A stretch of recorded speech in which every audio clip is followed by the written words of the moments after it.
نن په آی پی ایل کې یو ځل بیا د افغانانو ورځ وه او ګجرات یوه بله بریا هم خپله کړه چې د پنجاب کینګز لوبډلې ته یې ماتې ورکړه. نن د راشد خان او نور احمد ترڅنګ عظمت الله عمرزی یو ځل بیا د ګجرات لپاره ولوبېده.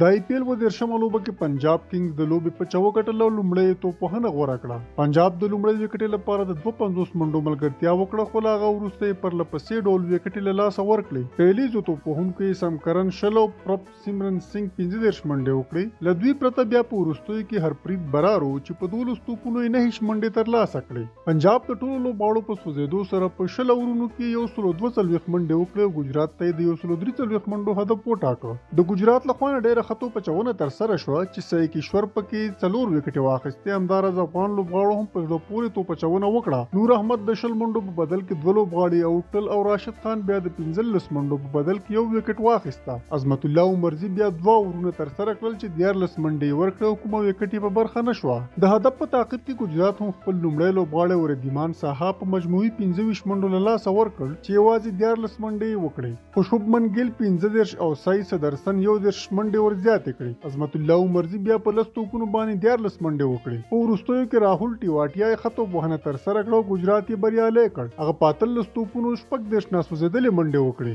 راشد خان هم 3 توپونو ته مخامخ شو چې 3 منډې یې وکړې. ګجرات د 143 منډو هدف په 19.1 اورونو کې د لوبغاړو په سوځېدو پوره کړ او د 3 وکټو په توپیر یې په لوبه کې بریا خپله کړه. د پنجاب کینګز لخوا نه هرشل پټیل 3 او لیام لیوینګسټن 2 لوبغاړي اوټ کړل. دا د ګجرات 8مه لوبه وه چې 4مه بریا یې خپله کړه او همداراز پنجاب بیا په 8مه لوبه کې له شپږمې ماتې سره هم مخ شوه.